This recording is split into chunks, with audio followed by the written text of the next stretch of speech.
The galaxy had been peaceful for centuries, with countless civilizations coexisting, albeit with the occasional skirmish.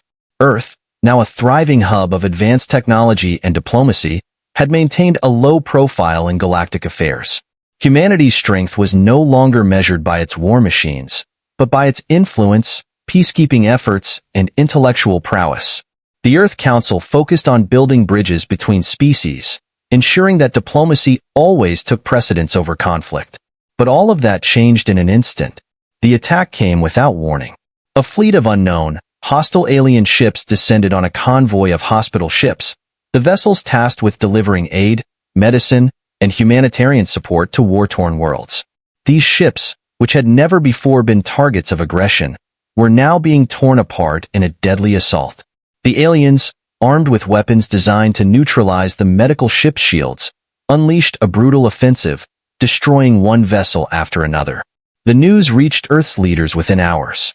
A specially encrypted communication from the flagship of the attack revealed a chilling message from the alien commander. Humanity's time is up. The Earth Council was thrown into disarray.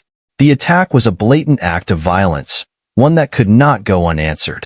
These were not just ordinary vessels they had targeted. These were ships dedicated to saving lives. The very essence of humanity's commitment to peace was under threat. Leaders across Earth's colonies, from the sprawling cities on Mars to the floating habitats of Titan, rallied together. A decision had to be made. Humanity, with its strong moral compass, had always sought to solve issues through dialogue. But now, a line had been crossed. This wasn't just an assault on ships. It was an assault on the very ideals that Earth had worked so hard to establish. Earth's war fleet, dormant for decades, was activated. The moment the order was given, the skies above Earth began to churn with activity. Massive warships, their sleek designs now retrofitted with advanced weaponry, emerged from their hidden bunkers deep beneath Earth's surface. Ships of unimaginable size, with energy shields capable of withstanding the most powerful weapons in the galaxy, were launched into space. These were the vessels of Earth's ancient fleet, a remnant of an earlier, more violent time that humanity had left behind in favor of peace. Commanded by the legendary fleet Admiral Rian Solis, a tactician known for his unmatched skill in space combat, Earth's fleet was more than a collection of ships. It was a symbol of resilience, of humanity's ability to fight when all hope seemed lost. As the fleet mobilized, news of the attack spread across the galaxy, reaching the ears of other civilizations. Many were shocked by the sudden aggression. The peaceful reputation of Earth had been a cornerstone of galactic politics for centuries, and now, an unknown enemy had shattered that peace. With the ancient fleet now active, Earth's allies rallied to its side. The Andari, an insectoid species that had long been allies of humanity, sent their own ships to reinforce Earth's war effort. The Tethari, a peaceful aquatic race, pledged their technological expertise, upgrading Earth's fleets with new defensive systems and energy shields. In the vast reaches of space, the enemy fleet, a coalition of merciless alien factions known as the Vrakta, was beginning to regret their actions. The Vrakta had underestimated humanity's capacity for vengeance. As Earth's ships closed in on their location, the enemy commander, ruthless warlord known as Ktor, called for reinforcements, but it was too late. The battle for the future of the galaxy had already begun. Admiral Solis was ready. He knew that humanity could no longer afford to be the passive peacemaker. The time had come to fight for the survival of everything Earth stood for. His voice echoed across the comm channels to the fleet. Every ship, every crew member, every weapon is now a part of this mission. We will fight not just for our survival, but for the legacy of peace we have spent centuries building. For the fallen, for those who cannot fight, we will show the galaxy what humanity is truly capable of. The first salvo of missiles was fired as Earth's fleet engaged the Vrakta. The battle was fierce, with explosions rocking the void of space. Ships clashed in a deadly dance, exchanging volleys of energy blasts and missile barrages. But the Vrakta quickly realized their mistake. Humanity's war fleet was not just advanced. It was driven by something far stronger. The will to protect, to preserve the future of the species and the ideals of peace that had once been their guiding light. The battle raged on for hours, with Earth's fleet slowly but surely gaining the upper hand. The Vrakta ships, despite their firepower, were no match for the precision and coordination of the human forces. Each ship in the fleet had been designed for maximum efficiency, with crews trained to perfection. In the heart of the battle, Admiral Solis received a direct communication from the Vrakta flagship. It was Ktor, the alien warlord, who now realized the gravity of his actions. "You were supposed to be weak," Ktor sneered over the comms. How did you do this?" Solis stood resolute, his face calm as the battle continued around him. "We are not weak. We are humanity, and we will always stand for what is right." The final blow came when Earth's flagship, the Resolute, breached the Vrakta flagship shields. In a swift and calculated maneuver, they disabled Ktor's ship, forcing the Vrakta commander to surrender. The fleet was destroyed, its members scattered across the galaxy, but not without a message. Humanity was no longer a passive observer. They had been tested, and they had proven that when their values and their people were threatened, they would rise up and protect them with everything they had. As Earth's war fleet returned to its home, the galaxy watched in awe. Humanity had sent a clear message: do not mistake our compassion for weakness. The galaxy had seen the true strength of Earth. The peaceful era was over, but a new chapter had begun. The galaxy would remember that when threats emerge, humanity will always respond, united, unwavering, and unstoppable. The victory, however, was not without its consequences. As Earth's fleet made its way back to the homeworld, the shipyards of Earth's colonies were already at work, repairing the damage done during the fierce battle. The cost had been high, but the message had been delivered. Humanity was not to be underestimated. Admiral Rian Solis knew that this was just the beginning. While Earth had won the battle, the war was far from over. The Vrakta were only one of many alien factions that had long been watching, calculating, and waiting for an opportunity to strike. The defeat of their fleet would send ripples through the galactic underworld, but it would also embolden others, spurring them to test humanity's strength. The galaxy had always underestimated Earth, but now, the true nature of humanity had been revealed. Back on Earth, the leaders of the Council gathered to discuss the future. The attack on the hospital ships had been a catalyst, but now, there were more questions than answers. Who had orchestrated the Vrakta's assault? Why had they targeted a peaceful mission that had nothing to do with the conflicts of the galaxy? The Earth Council knew that the galaxy was a dangerous place, but they also knew that humanity's place in it had changed forever. The question we need to answer is not if we can defend ourselves, President Alaravos said, her voice resolute. The question is, how do we ensure that this never happens again? The council chamber fell silent. They had long believed in diplomacy, in the power of words over weapons.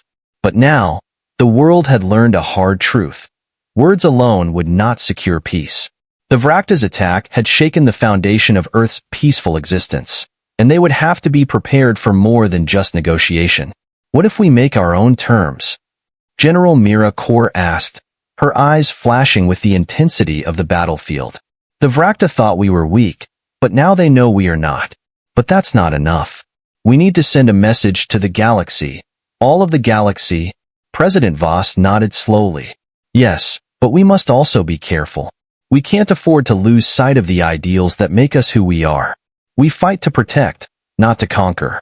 If we want peace, we cannot abandon our principles. Admiral Solis, who had been silent until now, stood. His eyes, though tired, burned with resolve. The time for diplomacy is not over, but I believe we must be ready for anything. We cannot allow ourselves to be seen as prey anymore. We must be both guardians of peace and warriors of strength. If we stand united, we can change the course of history. As the leaders debated, the galaxy continued to turn. On the far edges of the universe, alien factions whispered among themselves, their curiosity piqued by the sudden rise of humanity's might. Some saw Earth as a threat to their dominance, while others saw an opportunity to form alliances with a species that had once been so humble. Meanwhile, in the outer reaches of the galaxy, remnants of the Vrakta fleet were regrouping. Ktor, though defeated, had not lost his hunger for power. His people were fractured, but they would rise again. This time, stronger and more ruthless. He was determined to make humanity regret their defiance. Back on Earth, Admiral Solis was already preparing for the next phase. Earth's warfleet was being upgraded with new technologies, making them even more formidable. The alien allies that had stood beside them, like the Andari and Tethari, had begun to share their most advanced weapons and tactics. Together, they would form a coalition unlike any the galaxy had ever seen. But Solis knew that diplomacy would always be the key. No matter how advanced their fleets became, no matter how many battles they won, the ultimate goal was not war. It was peace. And peace would require cooperation, not just strength. In the days following the victory, Earth sent emissaries to the other galactic factions, extending offers of peace and cooperation. But they made one thing clear. Any attack on humanity would be met with overwhelming force.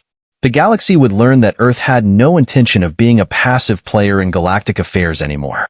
The time of human kindness had not ended, but it had been tempered by the iron will to protect what was theirs. The universe was a vast and complex place, and Earth now stood at its crossroads. Would they continue to be a beacon of hope for the galaxy? Or would they be forced to defend themselves over and over again? Only time would tell. But one thing was certain. Humanity had learned the cost of peace, and they would never again be caught off guard. Months passed after the Vrakta's defeat, and the galaxy continued to spin its eternal cycle. Earth's warfleet, strengthened by alien technology and alliances, patrolled the borders, ever watchful for threats. Yet, despite their readiness, Admiral Rian Solis could not shake the feeling of impending change. The defeat of the Vrakta had rattled the galaxy, and not all factions had reacted favorably to humanity's sudden rise. Some had been too silent for comfort. In the heart of Earth's capital, President Alara Vos received troubling intelligence reports. The silence from certain galactic factions was not an indication of peace. It was the calm before a storm. The powerful factions that had once watched Earth from afar now viewed the humans as an unpredictable force. A force that had, to their surprise, survived a battle and emerged victorious. One faction, the Zethar Empire, had long stood as a pillar of power in the galaxy. Their fleets were vast, their technology advanced, and their dominance over other species was unquestioned. They had heard of Earth's victory, but they hadn't taken it seriously. Until now. Aboard a sleek Zethar cruiser, Emperor Phocas surveyed the galactic map, his sharp eyes narrowing as he scanned the growing presence of Earth's fleet. He had seen how humanity had reacted to the Vrakta's assault, how quickly and decisively Earth's warships had returned fire. For the first time in centuries, he found himself unsure of his next move. Emperor, one of his advisors, Loren, said cautiously, "The humans have shown strength we did not anticipate. Their fleet is growing, and their alliances are expanding. There is talk of them becoming a central power in the galaxy. Should we confront them?" Phocas' expression darkened. The idea of confronting humanity was appealing in its own way, but it was fraught with risk. The humans had demonstrated a terrifying ability to adapt, to fight when necessary, and to protect their own at any cost. This was not the species they had once dismissed. "No," Phocas said after a long pause, his voice cold with resolve. "We shall observe. But we will not make the mistake of underestimating them again. Let them make the first move, and then we will respond. But we will not start this war not yet." Far from the galactic political games, in Earth's bustling military command center, Admiral Solis was preparing for an unknown future. Earth had extended countless offers of peace and cooperation to the galaxy, but there was a distinct feeling in the air. Things were about to get much more complicated. One late night, as Solis reviewed the latest reports on his console, a sudden, sharp alarm rang through the command center. "Admiral, a Zethar fleet has entered the orbit of the neutral moon, Varys 12, one of his officers reported. "They're not responding to hails, and their weapon systems are active." The tension in the room was palpable. A Zethar fleet this close to Earth was no accident. They had made their move. "Prepare for battle stations," Solis ordered, his voice steady despite the unease settling in his chest. "Send a message to Earth's Council. We may be facing a new threat." President Vos was immediately informed of the situation. She had prepared for this moment, but nothing could have prepared her for the sheer scale of the confrontation. The Zethar had entered Earth's space, and their intentions were unclear, but the humans could not afford to make the same mistakes again. "We won't fight if we don't have to," Voss said, her gaze firm as she addressed the council. "But make no mistake. We are ready for whatever comes next." Back in space, the Zethar fleet loomed like a shadow, its ships circling the moon, blocking any incoming vessels. Solis knew that this was no mere show of strength. The Zethar were testing humanity, probing for weakness. "We need to show them we won't be intimidated," Solis muttered, standing by the window of the command center, staring at the dark expanse of space. "We will respond, but we will do so with purpose." And respond they did. Earth's warfleet, having been on high alert since the Vrakta conflict, moved swiftly toward the Zethar fleet's position. The Zethar ships might have been larger, but humanity's advantage lay in their ingenuity and the strength of their allies. With the combined forces of Earth's fleet, the Andari, and the Tethari, they could strike fear into even the most powerful of foes. "Signal all ships to lock into formation," Solis ordered. "Prepare for a peaceful approach first. We will not let them dictate the terms of engagement." For the first time in history, the humans were not merely responding to an attack. They were taking control of their destiny. The Zethar fleet might have been a threat, but humanity would not back down. As Earth's ships advanced, they were met by the Zethar's massive warships, their towering forms like silent giants in the darkness of space. Communication channels crackled to life, and Emperor Fokhaz's voice boomed over the intercom. "Humans," he said, his tone laced with both amusement and caution, "you have shown your strength. But do you truly think you can challenge the might of the Zethar Empire?" Admiral Solis stood tall as he responded, his voice cutting through the tension like a blade. "We don't challenge your might, Emperor Fokhaz. We challenge your assumptions. Humanity is not here to conquer, but to protect. And we will do whatever it takes to ensure that this galaxy remains a place where peace is possible." The message was clear. Earth's warfleet was ready, but they were not there for destruction. They were there to protect. And as the Zethar fleet began to pull back, uncertain of how far humanity would go to defend its people, Solis knew that this was only the beginning of a new chapter for Earth. Humanity had awakened, and the galaxy would never be the same again. The tension between the two fleets hung thick in the cold vacuum of space. Earth's warships, formidable and well-prepared, held their formation with unwavering discipline. The Zethar fleet, though larger, seemed hesitant, their massive warships hovering just beyond the reach of Earth's line of defense. The silence was deafening, as both sides weighed their next move. Admiral Solis stood at the helm of the flagship, the Ardent Vanguard, watching the Zethar ships through the viewport. He had trained his entire life for moments like this, but he had never expected it to feel this real, this heavy. "Admiral, we're receiving a transmission from Emperor Fokhaz," the communications officer called out, his voice tinged with urgency. "He requests a direct conversation with you." Solis nodded and motioned for the transmission to be put through. The face of Emperor Fokhaz appeared on the screen, his expression cold and unreadable. "You are bold, humans," Fokhaz's voice rumbled, as if the very air around him was filled with the weight of his words. "Bold enough to face us, even when you know the Zethar Empire could crush your pathetic forces in a heartbeat." Solis didn't flinch. "We're not here to fight for dominance, Emperor Fokhaz. We're here to protect our people. And if that means standing against you, then so be it." Fokhaz's eyes narrowed, a flicker of something dark passing through them. "You humans think you're the galaxy's guardians now? You've shown strength, but your arrogance will be your downfall." Solis met the Emperor's gaze steadily. "The Zethar may be ancient, but we've learned from the mistakes of others. We fight to survive, not to conquer. We fight to protect what matters." There was a long, tense pause. The two fleets hovered in place, and for a moment, it seemed as if the entire galaxy held its breath. Then, without warning, Fokhaz's expression shifted. The coldness in his eyes softened, replaced by something unexpected: respect. "You truly are different," the Emperor said, his tone shifting from arrogance to something resembling admiration. "You fight not for power, but for something greater. That is a strength I did not anticipate." Solis felt a flicker of hope, but he knew the situation was far from resolved. "This galaxy needs peace, Emperor. but it can only come if we work together. If the Zethar want peace, we can offer it, but we will not allow threats to our people to go unanswered. Folk has considered this for a moment before nodding. Perhaps there is more to humanity than I first thought. You have proven yourselves resilient, and your resolve is impressive. I will withdraw my fleet, for now. But know this, Admiral Solis. The galaxy will be watching. Solis allowed himself a brief sigh of relief, but remained cautious. Then we'll be watching too. And we will be ready for whatever comes next. As the Zethar fleet began to retreat, the humans stood victorious, but the battle was far from over. The galaxy had been warned. Humanity was no longer a passive observer. They were a force to be reckoned with. Back on Earth, President Voss watched the scene unfold from the command center.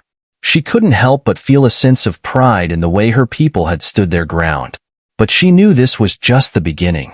The galaxy was vast, and not every species would accept humanity's rise so peacefully. "We've won this battle," she said to her advisors, her voice steady. "But the real test lies ahead. We must prepare for what comes next." And with that, Earth's war fleet continued its watch, knowing that the galaxy had been irrevocably changed. Humanity had made its mark. The old powers might have underestimated them, but now, every civilization in the galaxy would know. When humanity rises, it fights for more than just survival. It fights for the future. As Earth's ships drifted back into formation, Solis looked out into the stars once more. The galaxy was uncertain, its future hanging in the balance. But as long as humanity stood united, they would face whatever came next, together. The story of Earth's rise was just beginning, and it would be one that no empire, no alien, would ever forget.